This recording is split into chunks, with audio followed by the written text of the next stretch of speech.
Bien, gracias Mónica por ese pase, así arrancamos sin medias tintas. Efectivamente, una interesante entrevista en Punto Final con el especialista Jonathan Cárdenas. Nos habla de lo que hay que entender bien, ¿no? No se trata de un fenómeno del Niño. Claro, se le ha puesto este nombre de ciclón, a pesar que no es, en términos técnicos, un ciclón como los que ocurren en otras partes del mundo, pero un sistema de baja presión que da vueltas, ¿no?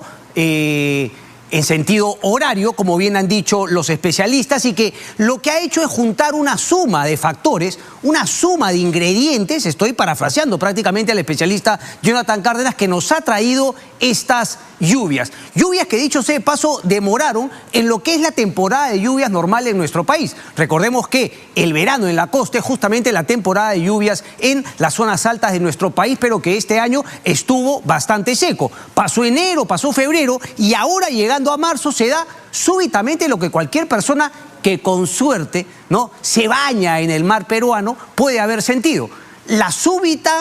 El súbito calentamiento de la temperatura en el mar de nuestras costas, de 20 a 28 grados. Eso se ha venido sintiendo desde mediados de febrero hasta estos primeros días de marzo. Luego se junta con esa temporada de lluvias, ¿no?, que, como les decía, ha venido retrasada en muchas zonas, sequías, pero que es la temporada normal de lluvias en las zonas altas de nuestro país. Y luego viene un factor que es inusual en términos internacionales, no recuerdo el nombre, pero es justamente una oscilación que genera este tipo de fenómenos y que justamente en estos días, sumado a los dos factores que yo planteé, también se le ha sumado frente a las costas de nuestro país.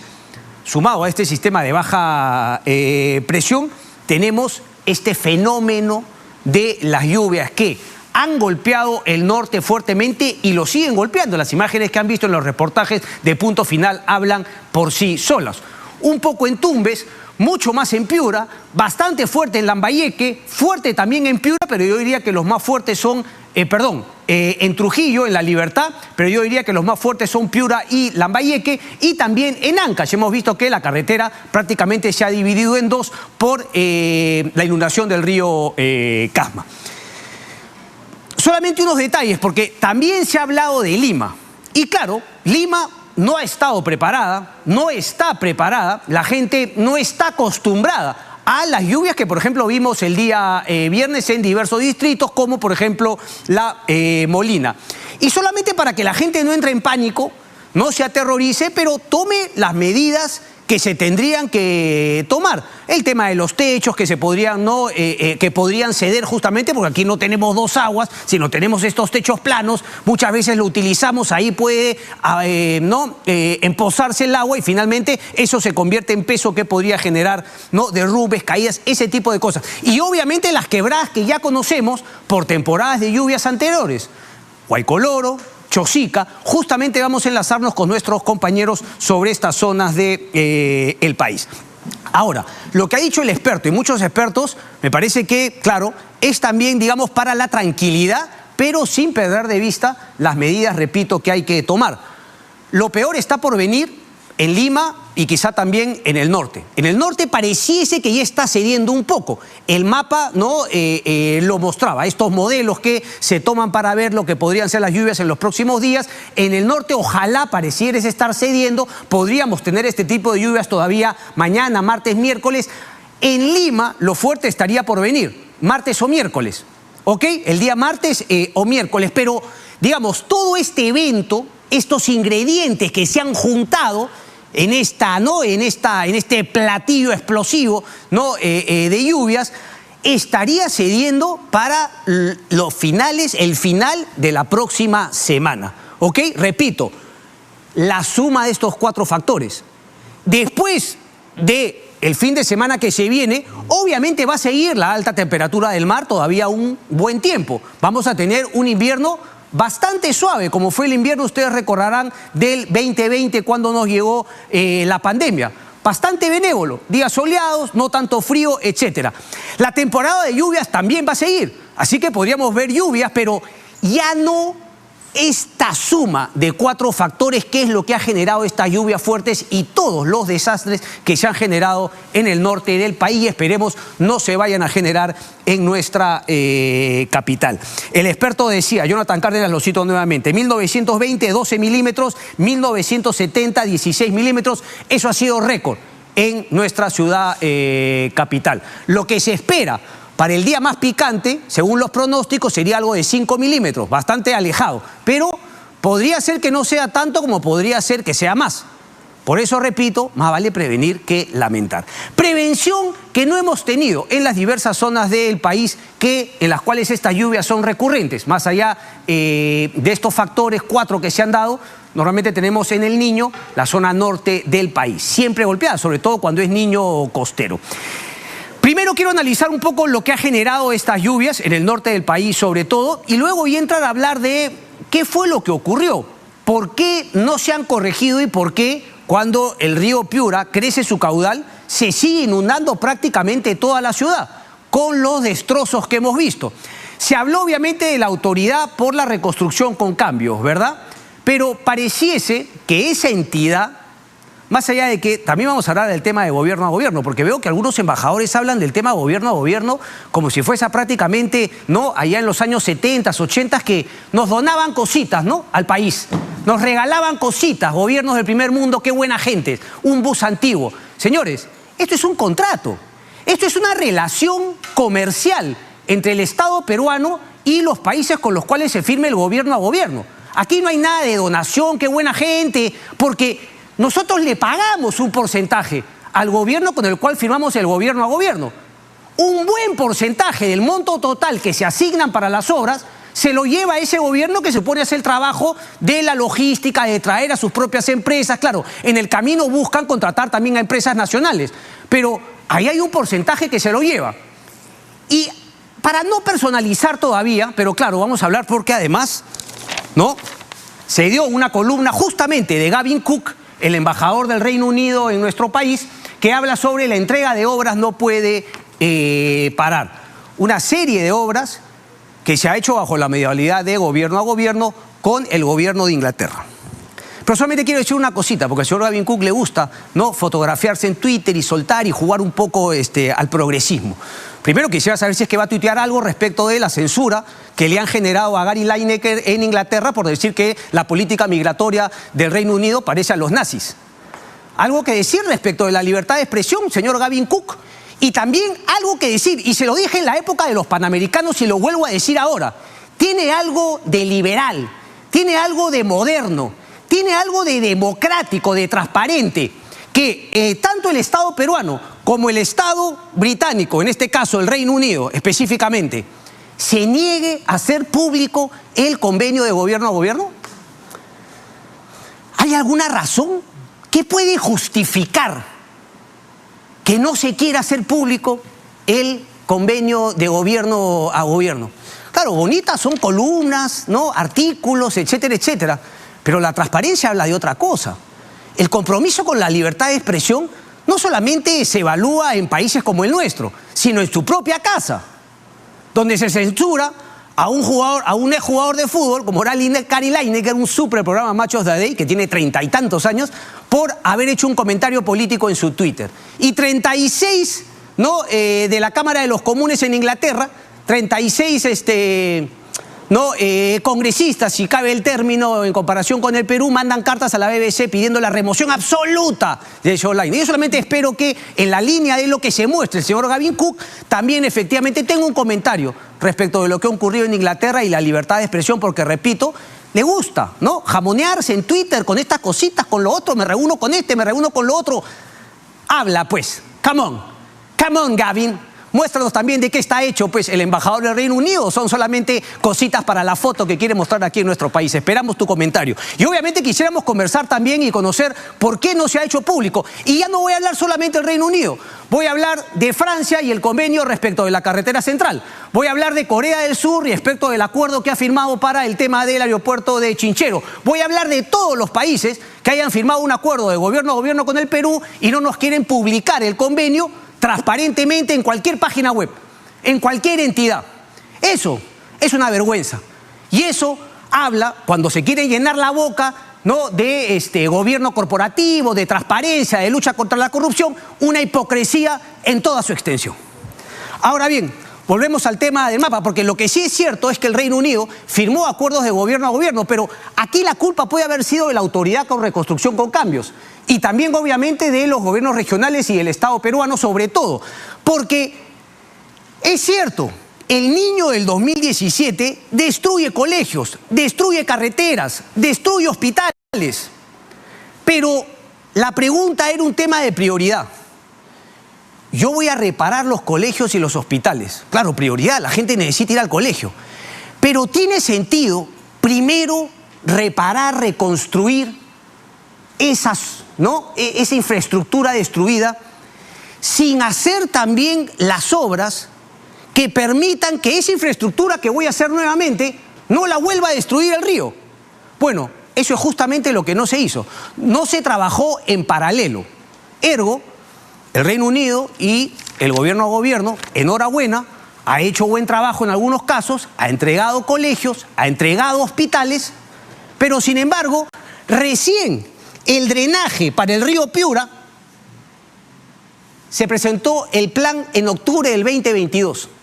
Hay una serie de convenios que se firmaron, luego se deshizo el convenio, luego se volvió a firmar otro, luego se deshizo el convenio. Ojo, aquí no estoy hablando del Reino Unido porque la responsabilidad claramente es de la autoridad por la reconstrucción con cambios que demoró hasta las calendas griegas la necesidad de lo que iba a permitir que no se vuelva a destruir lo que se había reconstruido tras el niño del 2017. Lo dice correctamente Patricio Valderrama en una nota del diario El Comercio el día de hoy. Dice, para el 2023, este año, hoy, estamos viviendo un panorama muy parecido. Habla al niño del 2017.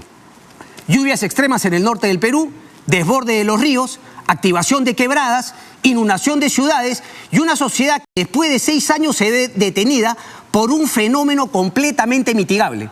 ¿Qué es la mitigación? Hay dos conceptos en el cambio climático, mitigación y adaptación. Adaptación es obviamente cuando el clima ha cambiado, no te queda otra que adaptarte a ese cambio. Mitigación habla de la capacidad que tenemos nosotros, los seres humanos, la sociedad, de reducir el impacto de esos cambios climáticos que se vienen dando, ¿no?, inexorablemente. Eso es justamente la mitigación. Cosas que puede hacer la sociedad para que el impacto no sea igual de destructivo. Eso es lo que no se ha hecho en nuestro país. Dice también, como corresponde, el gobierno de turno tiene que atender la emergencia, rescatar personas en peligro, etc. Pero eso ya demostró que no es suficiente y no nos prepara para el siguiente evento que llegará más temprano que tarde. Y después habla, ¿no?, de cosas importantes también. De todas las medidas, la más importante, sin lugar a dudas, la planificación urbana y territorial. Esto implica que se deben tomar también medidas como la construcción de diques, muros de contención, drenajes, entre otros.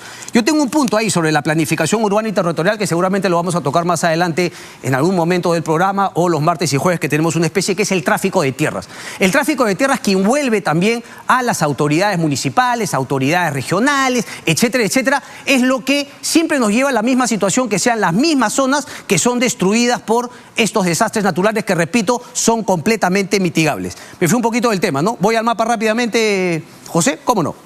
A ver, daños desde el inicio de la temporada de lluvia, fuente el COEN, tumbos, tenemos 0 fallecidos, afortunadamente, damnificados 5, afectados 152. Eso, José, es al día de hoy, ¿verdad? Al día de hoy, desde septiembre, que se considera el inicio oficial de la temporada de lluvias. Piura, fallecidos 4, damnificados 285, afectados 5.122. Lambayeque, fallecidos 1, damnificados 17, afectados 230. La Libertad, fallecidos 1, damnificados 457, afectados 304. Ancash, fallecidos 1, damnificados 247 y afectados 1.050. Ojo que la emergencia es toda la costa, hasta Tacna.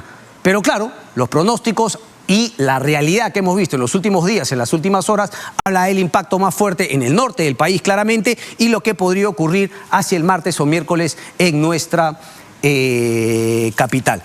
Nuevamente entonces, ¿no?, la incapacidad de haber tomado las medidas, no reconstruir lo que se había destruido, sino evitar que se vuelva a destruir. Ahí nuevamente fallado.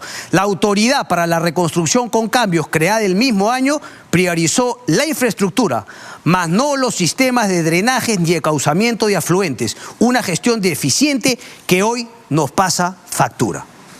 Ahora, independientemente de eso, que es obviamente un tema de la Autoridad de la Reconstrucción con Cambios, lo que hemos visto en los últimos días es increíble respecto a, digamos, al mismo estilo del gobernador regional de Puno, ¿no?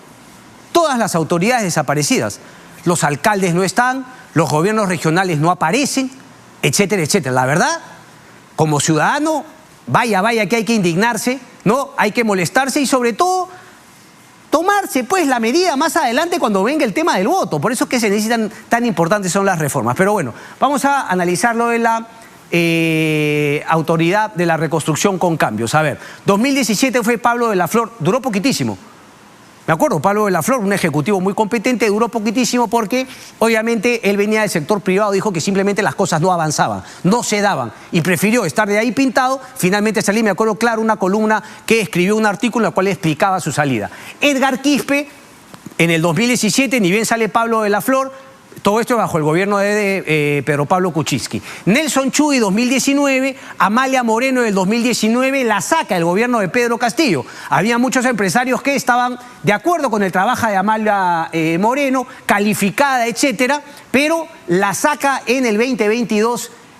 Ojo, que se queda todo el 2021, casi la mitad del 2022, y ahí la saca Pedro Castillo, pone a Robert López. Y luego ya entra Ernesto Mosquera y hoy por hoy Rosemary Cornejo, esto en el gobierno de Dina Boluarte. Claro, Dina Boluarte ha salido un poquito a lavarse las manos, ¿no? A decir que finalmente no había pues ninguna maquinaria, que no tiene ningún tipo de equipos, pero ella era el gobierno de Pedro Castillo. Y más allá de, obviamente, ¿no?, las protestas que han tomado buena parte de la concentración del gobierno, y no solamente del gobierno, sino de la prensa y de todo el país, esto se podía ver venir y se pudo haber tomado algún tipo de medida. Pero bueno, partamos finalmente de que no hay nada, no había nada, han dejado el gobierno en ruinas. Pero bueno, la pregunta es ahora qué se puede hacer, qué medidas se puede tomar, porque crisis igual oportunidad, es una tremenda oportunidad para que este gobierno pueda hacer bien las cosas y pueda enganchar con, obviamente, una ciudadanía que le es completamente ajena en el tema de la popularidad y, por ende, de la legitimidad. La ejecución según el Ministerio de Economía y Finanzas, de la Autoridad para la Reconstrucción con Cambios. En el 2017 se gastó el 96.7%, en el 2018 el 66.2%, ese fue el presupuesto, 5.026 millones. En el 2019 baja notablemente, ¿no?, a 171 millones el presupuesto y solamente se gasta el 15.8%. Claro, un poquito ya pasa el tiempo, ¿no? La gente se olvida, cree que ya nunca más va a venir un niño o cree que nunca más va a volver a llover y ver la destrucción que estamos viendo ahora. Bastante lejos todavía de lo que fue el niño del 2017, pero destrucción al fin y al cabo. Hemos visto las imágenes en Punto Final, ¿no? Bebés siendo cargados con el agua hasta acá los padres y sobre todo el llamado a las autoridades que no aparecen por ningún lado. En el 2020, 1.323 millones y el 34.6% del presupuesto. 2021, 2.967 millones, 78.1%. Y en el 2022, 3.600 millones, 97.9%. Ojo, parte de esa, o buena parte de eso, viene en el convenio gobierno a gobierno. Y yo voy a insistir con el tema de la transparencia. No nos cuenten cuentos, no nos cuenten cuentos. O sea, si no hay transparencia, no hay nada, viejo. No tienes capacidad para decir absolutamente nada. Si no se puede mostrar un contrato público, no sé de qué estamos hablando. Jorge Dete está en Chiclayo. Ha estado en vivo también con Mónica Delta en Punto Final y nos tiene novedades de lo que ocurre a esta hora de la noche y sobre todo un poquito de la sensación, el malestar de la gente respecto de sus autoridades. Jorge, ¿cómo estás? Muy buenas noches. Hola Cristian, muy buenas noches. Así es, nosotros continuamos en Chiclayo y a esta hora de la noche ya varias vías principales de Chiclayo son intransitables. Incluso nosotros mismos estamos intentando buscar la vía de retorno para Piura, de Chiclayo a Piura, pero la vía habitual está bloqueada. Los mismos vecinos salen y bloquean algunas carreteras para que los autos ya no pasen y no formen pues una especie de olas para que el agua ingrese a sus casas, ¿no? Como tú dices, la sensación de desagrado, descontento de la gente por parte de las autoridades es general. Nosotros hemos recorrido prácticamente cada avenida principal de Chiclayo y no hemos visto la presencia de las autoridades que hagan lo mismo en este momento tan importante donde la gente sale, reclama y pide ayuda, ¿no? Sobre todo, mira cómo está esto de acá. Incluso hay alguna gente que todavía continúa acá trabajando. Amigo, buenas noches. Buenas noches, caballero. Cuéntame, describe un poco la situación de tu Chiclayo, tú que estás acostumbrado, imagino, a verlo de distinta manera. Ya no, ya está, ya una más y colapsamos totalmente ya. Aquí ya lo único que sería es los drenajes, pero no hay, pues, no hay. No habrá nada. Nada. Dios quiera Jorge. que ya no llueva más bien, porque si no, nos quedamos ya. Jorge, ¿Qué te puede decir? Inundado. Sí, Cristian, te escucho. pregúntale justamente eso, ¿no? Porque después del Niño del 2017 se destruyen muchas cosas, colegios, ¿no? Hospitales, etcétera. Eso sí se ha reconstruido, pero él siente que lo que ha faltado, por ejemplo, son las obras de drenaje para haber evitado nuevamente una inundación como la que vemos. Cristian, a propósito te comento que hace 2 días yo pude conversar en Piura con la Autoridad para la Reconstrucción con Cambio. Y ellos manejan 2 pilares fundamentales, ¿no? Lo que es la construcción y lo que es la reconstrucción. En la construcción es construir todo lo que se cayó en el 2017. Ellos me decían que en ese paso están en un 85% de avance. Pero en la construcción, es decir, en las obras para evitar que lo nuevo que construyan se vuelva a caer, recién están empezando. Y todavía para el 2030 van a tener un megaproyecto finalizado que permita pues que esto ya no vuelva a suceder. Entonces es un sentido, ¿no? Reconstruyes algo que se va a volver a caer. Y recién para el 2030 estiman ellos que podrían tener ya un cambio específico. Jorge, eso nos decía Reconstrucción con Cambios en la corta entrevista que nos dio hace 2 días. Jorge, y para terminar contigo, irnos a otro punto del país, ¿cuál fue el argumento para justamente haber reconstruido lo que se destruyó, pero no haber hecho esas obras que permitan evitar nuevamente la destrucción de más infraestructura, como podría ser el caso en estas lluvias?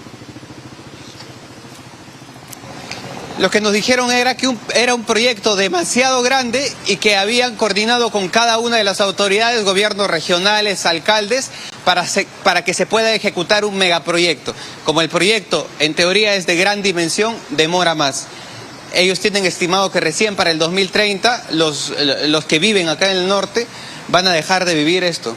Lo que nosotros vemos, una ciudad inundada y por fin tener sus drenajes fluviales, ¿no? Que hasta ahora no vemos ni uno solo. Tal cual. Jorge, me parece que la lluvia ha cedido un poco a esta hora de la noche. Coméntame eso, porque también los especialistas hablaban de que efectivamente las lluvias en el norte podrían estar cediendo, sobre todo más al norte, y claro, vendrían un poquito para hacia el sur, para Lima. ¿Cuál es un poco la situación? Sí, a esta hora la lluvia ya ha cedido un poco, sin embargo la lluvia, digamos, está en menor dimensión ahora, como hace un momento también estaba en menor dimensión, pero no sabemos, quizás nuevamente se vuelva a llover. Nosotros ya estamos dirigiéndonos de Chiclayo para Piura. Ajá. En Piura tenemos entendido que la lluvia ya cesó, sin embargo Chiclayo sigue siendo la zona del norte más afectada, Chiclayo y Lambayeque. Mira, esta es una calle principal. O sea, no hay que ir muy al fondo, no hay que ir a un asentamiento humano, no hay que ir a una comunidad alejada para encontrarnos esta situación, ¿no? Esta es la avenida principal de Chiclayo y está así como tú lo ves, totalmente lleno. Y si continúa lloviendo, esto ya va a ser intransitable, probablemente también sea bloqueado, ¿no? Tal cual. Jorge Dete, excelente. Estamos en contacto entonces, suerte y buen viaje más hacia el norte, hacia Piura. Jorge, desde la ciudad de Chiclayo en Lambayeque, contándonos como él ha podido ver, ha estado en diversas zonas del norte del país, la ciudad quizá más afectada por la lluvia de estos días y de estas últimas horas. Vámonos bajando hacia Lima, pero nos quedamos en la zona norte de la región Lima, específicamente en Sayán. Ahí está nuestro compañero Leonardo Cabrera. Leonardo, ¿cómo estás? Adelante. Hola Cristian, ¿qué tal? ¿Cómo estás? Buenas noches. Te comento que a esta hora continúa lloviendo, es decir, 8 horas y 30 minutos en los cuales no ha parado de llover en todo Sayán.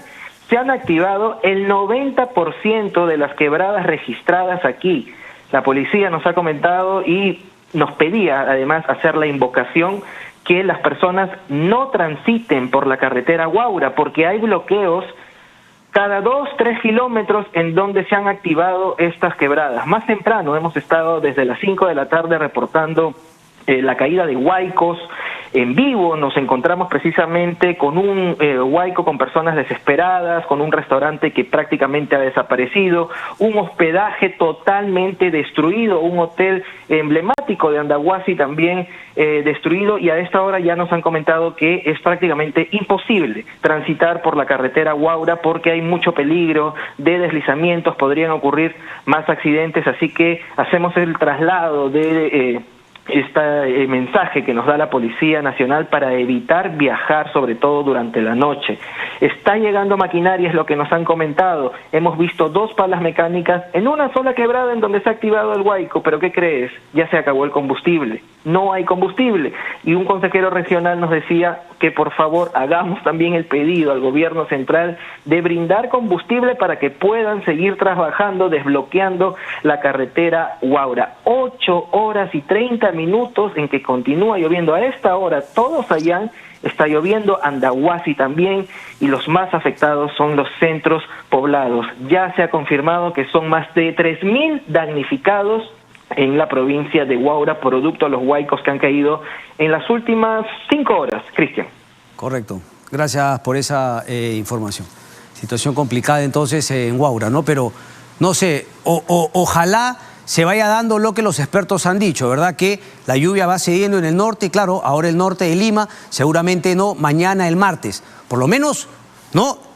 Toda la lluvia en todas partes al mismo tiempo, dentro de lo malo, no es lo ideal, ¿verdad? Que justamente vaya cediendo el norte, así que las autoridades también se puedan obviamente ir enfocando en lo más urgente, porque queda claro que lo importante lo dejaron de lado las autoridades. Lo importante era evitar este tipo de inundaciones, y eso es finalmente lo que no se ha podido hacer. Y ese tema del 2030, bueno pues, ¿no? Si se hubiese definido en el 2018, 2019, si se hubiesen firmado un solo contrato y no 3 que se deshacían y se volvían a firmar, por ejemplo en el tema del río Piura, quizá la situación sería distinta. Vamos bajando hacia Lima. Ya más temprano, ¿no? En el noticiero y también en Punto Final habíamos hablado de Huaycoloro. Vámonos ahora un poco más arriba, hasta Chosica. ¿Cuál es la situación de lo que podría grabarse en los próximos días? Ahí está nuestra compañera Trilce Reyes. Trilce, ¿cómo estás? ¿Cómo estás, Cristian? Muy buenas noches. Así es, nosotros estamos exactamente en el kilómetro 33 de la carretera central y quiero que veas cómo se encuentra toda esa zona.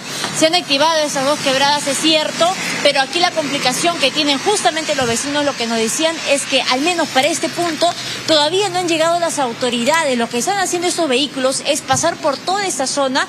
Son cerca de 4 a 5, 6 kilómetros que se ven en la misma situación. Incluso han tenido algunos vecinos que organizarse entre ellos mismos y colocar estos costales de arena que ves en este punto para evitar a que todo lo que se ha venido desprendido de la parte de arriba de la zona de Chosica con la activación de estas 2 quebradas siga descendiendo con dirección al cercado de Lima para la zona de Puente Nuevo. Hay 2 vehículos que por tratar de pasar justamente estos kilómetros de la carretera central se han visto perjudicados, se han quedado varados aquí cerca de hace 20 minutos. Nosotros estamos exactamente, Cristian, a unos 30 minutos donde empieza la activación de esas 2 quebradas y para que veas hasta qué punto ha llegado y también producto de las lluvias intensas que hubo durante la tarde. Si bien ya ha habido estos anuncios por parte de las autoridades, aquí algunos vecinos sí se han estado preparando entre ellos mismos, ¿no? Se han estado organizando para tratar de colocar estos costales de arena en las viviendas también, pero hay una problemática aquí muy clara, es que todavía no llegan las autoridades, al menos en esta zona, y está haciendo que todo, digamos, el tránsito vehicular, al menos en este punto, en el kilómetro 33, se vea muy complicado. Incluso ha visto algunos vehículos que han tenido que tomar la vía alterna, ¿no?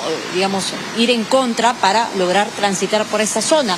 Hubo maquinaria pesada haciendo algunos trabajos para poder retirar algunas rocas con las que finalmente llegaron hasta este lugar con toda esta con toda esta agua que se ha visto emposada en este punto, pero hacen un llamado en todo caso a las autoridades para que puedan llegar a esta zona. Tenemos entendido también que están haciendo algunos trabajos de limpieza en las partes más altas de la zona de Chosica, porque hay viviendas afectadas. Sabemos que algunos han tratado de colocar bolsas de arena en las puertas de las casas, pero ya había también algunos descuidos por parte justamente de las mismas autoridades de esa zona que no han podido prever lo que iba a suceder. Esperemos que esto no llegue a mayores. Recordemos que hace más de 5 años ya con estas activaciones de quebradas llegaron a la zona por el cercado de Lima, así que esperemos que esto no suceda. Ya ha llegado hacia el ingreso, la zona de inicio para llegar hacia Chosica, el kilómetro 30, Cristian. Bien, gracias Trilce por esa información. Ahora, cuando decimos que se activan las quebradas, obviamente llueve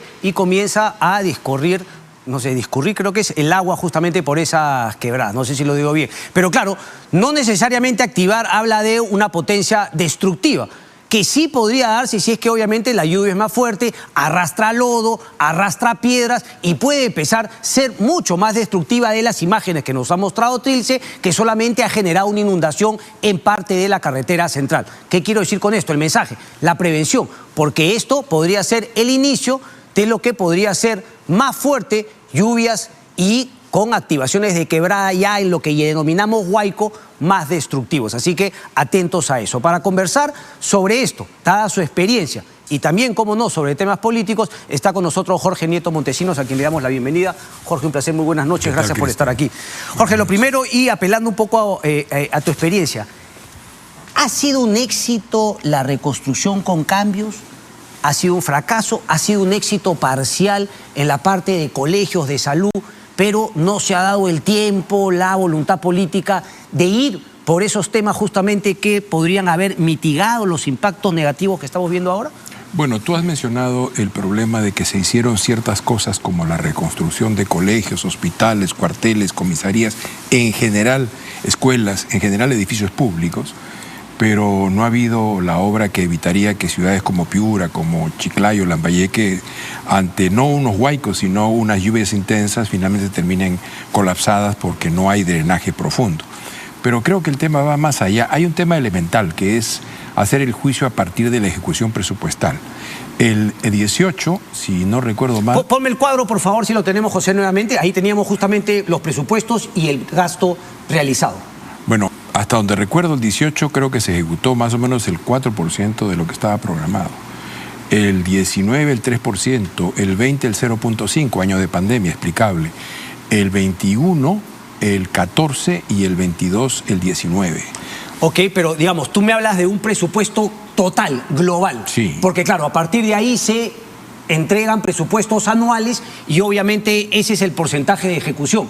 Pero aquí no estamos teniendo en cuenta eso que nos está diciendo. Había un monto total de lo cual se ha gastado poquitísimo. Un monto total, además, que todos los años, si no recuerdo mal, cuando se hizo el presupuesto institucional de apertura, que es la primera asignación que se hace a los ministerios, luego, en el presupuesto institucional modificado, el famoso PIA y PIM, se redujo el presupuesto inicial de apertura, con lo cual ese porcentaje no es de lo asignado inicialmente, sino ya del presupuesto reducido. O sea, y se redujo justamente por la incapacidad de ejecutar el dinero que se había destinado inicialmente. Porque no había capacidad de ejecución. Pero es un tema, digamos, que tiene que ver con el ejecutar el dinero de lo que se planteó. Yo creo que el tema es más profundo y creo que este es un asunto que debería merecer una discusión más severa, más seria entre los actores políticos del país.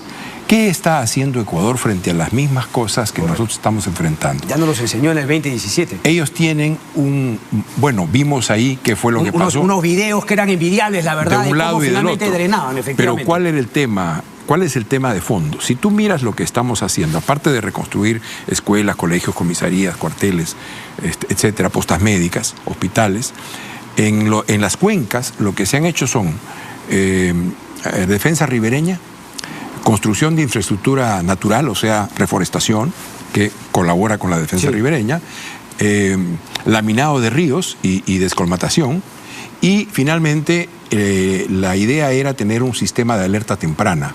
Pero las 4 cosas son básicamente defensivas.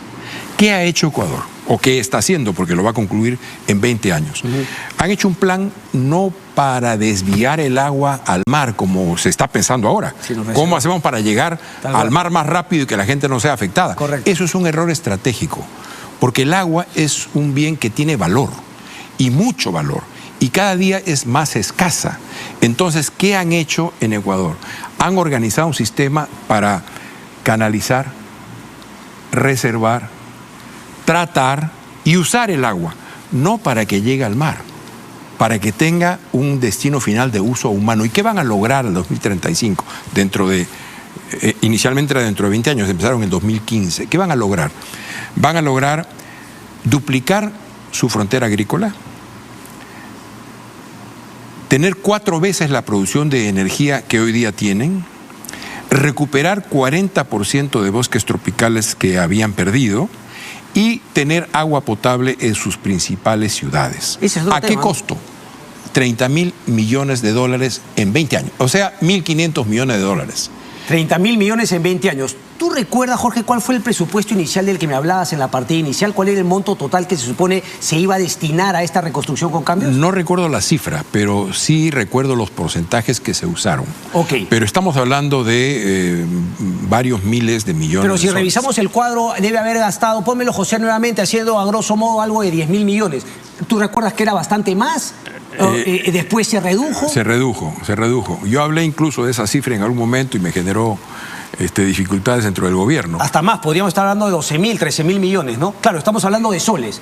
Sí. Estamos hablando de soles. Sí, pero de cualquier manera, Cristian, el tema de fondo, y esto es lo que me parece que merece una discusión más seria, con la gente que conoce los temas y con los políticos que podemos apoyar a tener una visión diferente del problema, es que tenemos que tener una visión en la cual lluvias, huaicos, pueden ser, según lo recibamos, o una maldición, como está haciendo ahora, sí, o una bendición. Tal cual.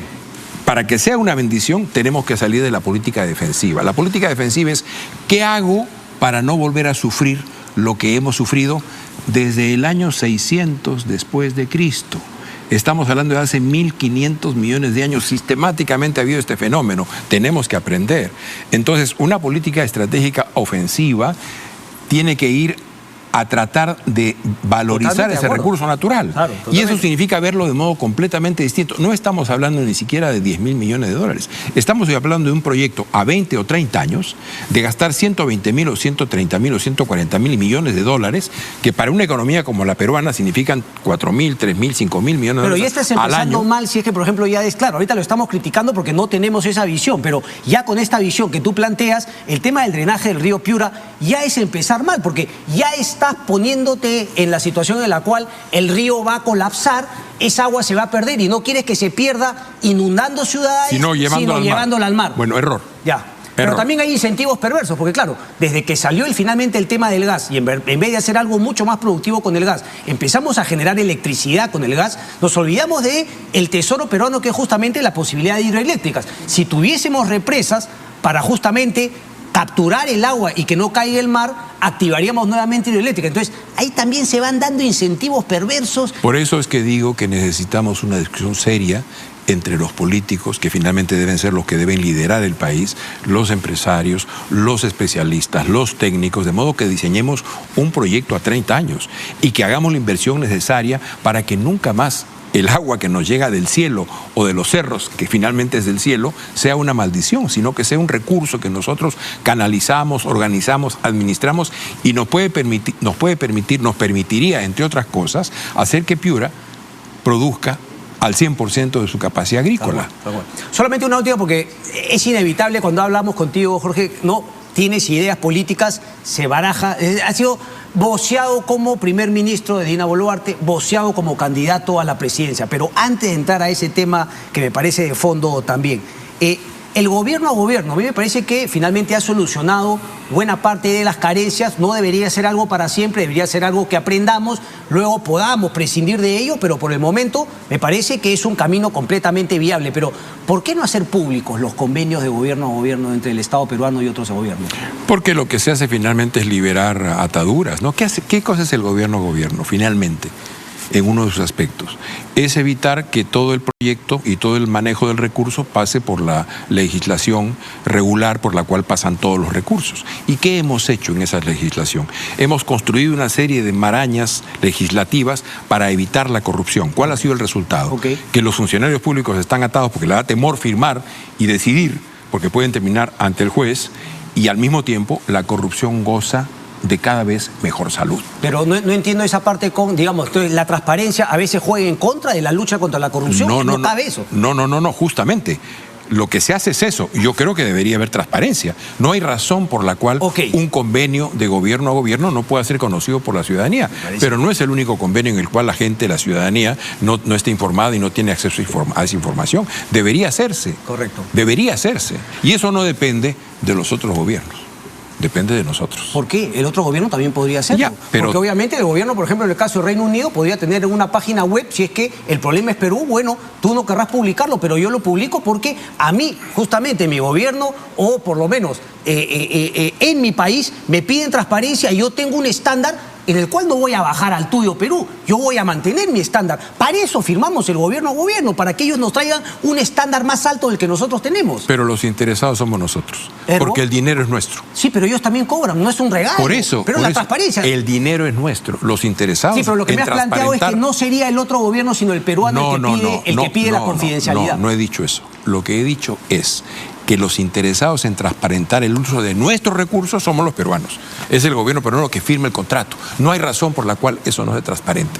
Si el gobierno inglés lo transparente o no lo transparente, ojalá que se hiciera, pero el gobierno peruano debería ser, y nosotros los ciudadanos, los principales interesados en exigir que sepamos todos cómo, de qué manera se gastan y se asignan nuestros recursos. Correcto. Sí, pero sigo sin entender por qué no habría de hacerlo el gobierno británico si es que finalmente tiene ese estándar. Jorge Nieto Montesinos, ¿va a ser candidato a la presidencia en algún momento? ¿Ya tiene el partido? ¿Cuál es un poco la situación? Bueno, primero tengo que legalizar el partido. ¿Qué es lo que falta? Estamos en el proceso de reconstrucción de firmas, de recolección de firmas, estamos en ese proceso. El partido como tal ya existe, tenemos comités en todo el país, en 23 regiones.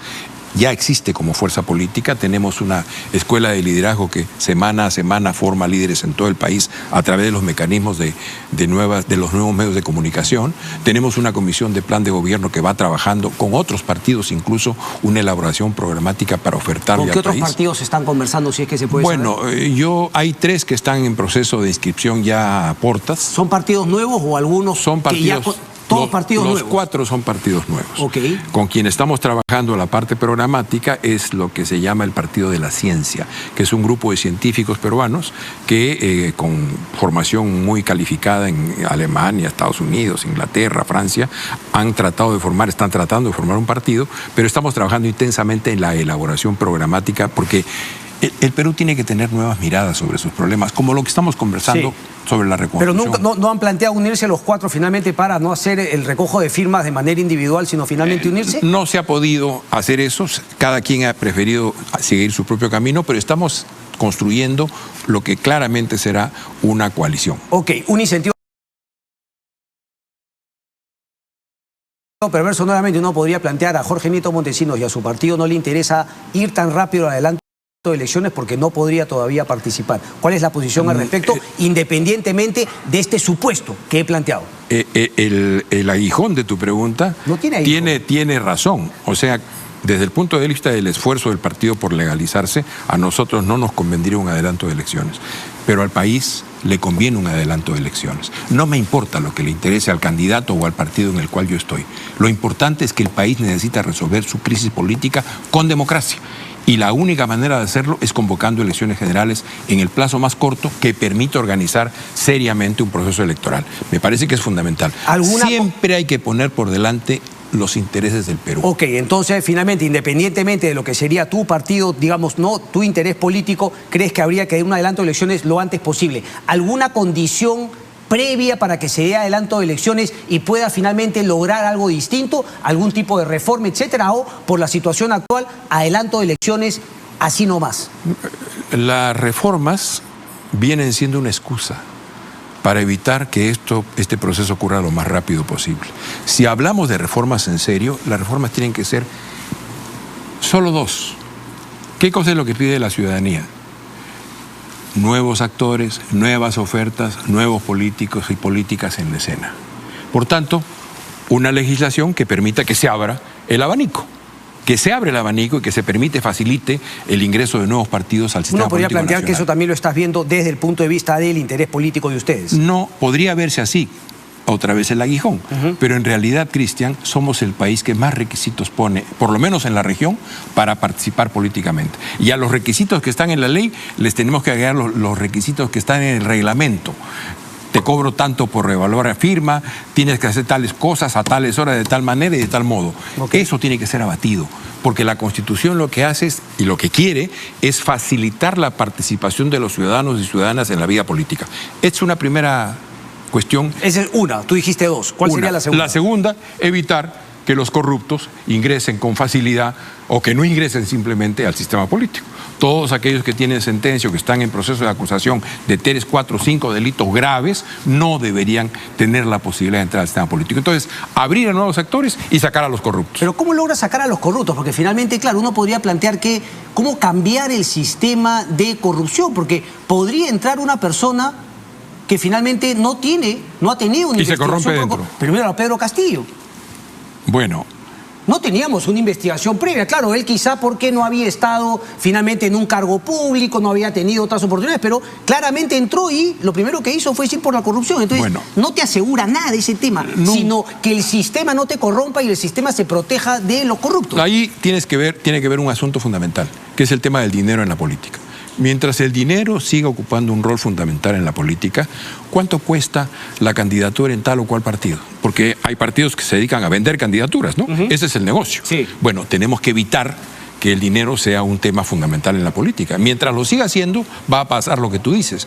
Efectivamente, nada te garantiza que alguien honesto entre y en el camino se corrompa porque ve que los incentivos para corromperse son muchos. Pero eso supone también transformaciones en la reglamentación del Congreso, en el manejo del Ejecutivo, en la transparencia del Ejecutivo, en una mejor racionalización de las decisiones del Ejecutivo. Tenemos un Ejecutivo en el cual la legislación para sus decisiones es muy pequeñita.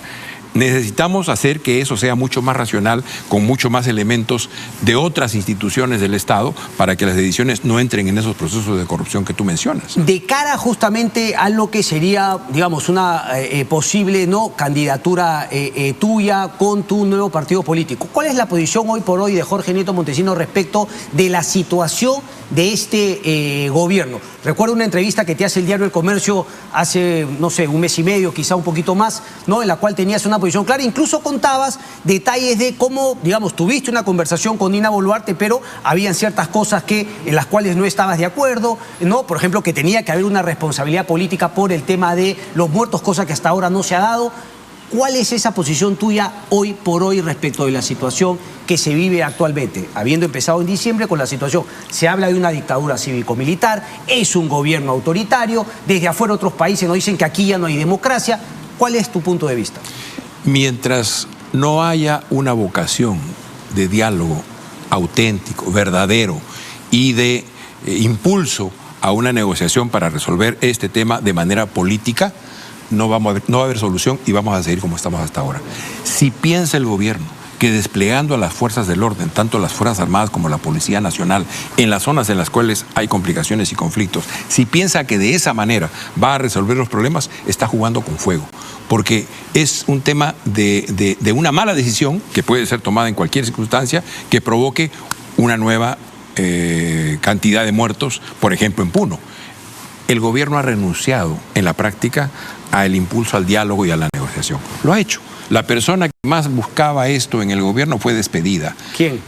El viceministro de Gobernanza o algo así, Raúl Molina, sí, que estaba, y lo dijo en su carta. Y desde entonces no ha habido ningún intento serio y consistente de buscar construir interlocutores y abrir un espacio de negociación. Poner por delante a la Fuerza Armada y a la Policía Nacional es un grave error. No es que no estén, pero tienen que estar los políticos en primer lugar asumiendo su responsabilidad. Y no diciendo yo frente a esta situación no tengo nada que ver, ahí vean qué pasa con el comando conjunto. Eso me parece... Ok, pero entonces ahora vayamos del otro lado, o sea, porque claro, es fácil, digamos, decir, este gobierno ha renunciado al diálogo.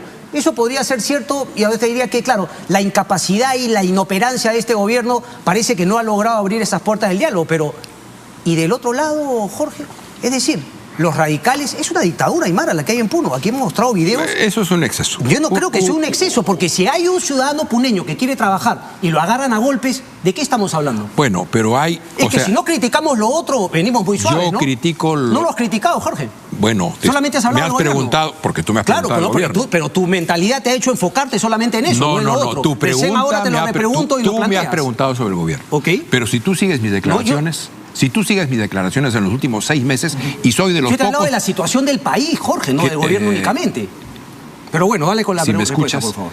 Si tú sigues mis declaraciones en los últimos 6 meses, yo he señalado sistemáticamente que todo lo que sean actos violentos y todo lo que sea conducta violentista tiene que ser sancionada, llevada a fiscal y finalmente tener una decisión del Poder Judicial. Eso tiene que hacerse.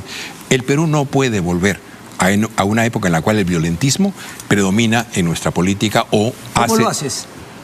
Haciendo el trabajo de nuestra Policía Nacional, detectando a quiénes son los que están generando acciones violentas, quiénes queman comisarías, quiénes interrumpen las carreteras. Ahí hay un trabajo por hacer, que tiene que hacerse. ¿Alguna crítica, por ejemplo, no sé, al gobernador regional de Puno, a los alcaldes que no aparecen, o finalmente a los que no indican quiénes son los dirigentes radicales? ¿Crees que hay radicalismos en estas protestas? En las protestas, que hay movimiento radical, creo que sí. Hay movimiento radical, sin ninguna duda. Pero no es solo eso. O sea, tú tienes un conjunto de demandas, de iniciativas, de movimientos que tienen que ver con demandas históricas. Luego tienes intereses muy señalados en las movilizaciones. Alpaqueros, productores de tal cosa o productores de tal otra. Y luego tienes lo que es la propuesta violentista y radical. Pero Jorge, perdón, no toda la propuesta violentista. Yo te estoy hablando de ciudadanos aymaras que van a Puno y agarran a golpes a una aymara como ellos que decide abrir su pizzería. Yo no te estoy hablando del terrorismo, no te estoy hablando... Eso podría ser otra cosa, no. Yo te estoy hablando más del día a día. Nos olvidamos de los ciudadanos puneños que no pueden vivir, Jorge. Bueno, eso tiene que ser sancionado. Bueno. Pero tenemos que abrir el espacio para el diálogo, Cristian. Lógico. Con esos tenemos que abrir el espacio para el diálogo. ¿Y cómo se abre el diálogo? También criticando a los que no quieren diálogo con el gobierno. Y con gestos políticos. Mientras los responsables de más de 60 muertos sigan donde están, te aseguro que no hay ninguna predisposición para el diálogo. Por tanto, eso tiene que ser resuelto. ¿Quiénes son esos responsables y cuáles serían, por ejemplo, dame 2 o 3, digamos, medidas concretas, las medidas que tú hubieses tomado, Jorge Nieto Montesinos, si es que hubieses aceptado el primerato y una libertad para poder hacer lo que tú pensabas? Yo sugerí en su momento la renuncia del ministro de Defensa de entonces, el señor Otárola, y la renuncia del ministro del Interior de entonces, no recuerdo su nombre en este momento, que eran los responsables políticos, no judiciales, políticos de lo que había ocurrido. Y hoy debería pasar Mientras no hubiera eso, lo que iba a hacer es incrementarse la violencia y la posibilidad de muertes también. Se lo dije a la señora Boluarte. Y eso es lo que ha ocurrido. Hoy debería pasar lo mismo con varios ministros que todavía siguen en el cargo. Por eso digo, ¿quién tiene la responsabilidad política de la conducción en el país? El gobierno. Por tanto, es el gobierno el que tiene que tomar iniciativas y hacer gestos que nos permitan abrir este proceso difícil de diálogo. Eso tiene que hacerse. En la medida en que lo hagamos, Cristian, en la medida en que se haga ese esfuerzo, todas las estrategias violentistas, radicales, extremistas van a ser aisladas. Pero si no lo hacemos, lo que estamos haciendo es regalarle una pequeña o grande multitud al violentismo. Por eso criticamos aquí al gobierno durísimo, pero claro, lo que llama la atención es que no hablemos también del otro lado de situaciones que son finalmente no tolerables y que más bien, si nos ponemos en plan, todos son buenitos, todos son angelitos, no vemos a coordinadoras que finalmente no hablan de lo que se tiene que hacer, de lo malo, hay unos buenos y hay unos malos, así no avanzamos nada, Jorge. Cristian, ese no es mi punto de vista y tú lo sabes. Jorge Nieto, ese no es mi punto de vista y tú lo sabes. Correcto, pero para eso es la entrevista, para que se aclare que ese no es tu punto de vista, Jorge Nieto. Muchas gracias. Un placer como siempre, maestro. Vamos a una breve pausa y regresamos, no se muevan.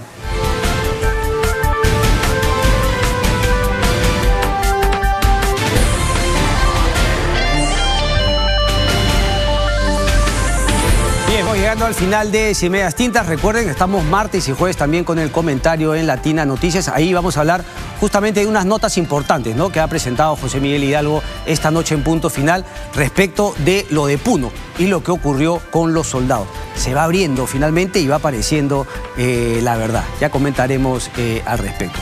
Me voy y los dejo con Latina Deportes, que están aquí muy cerca, presentes conmigo hasta el día martes. Chao, chao. Gracias.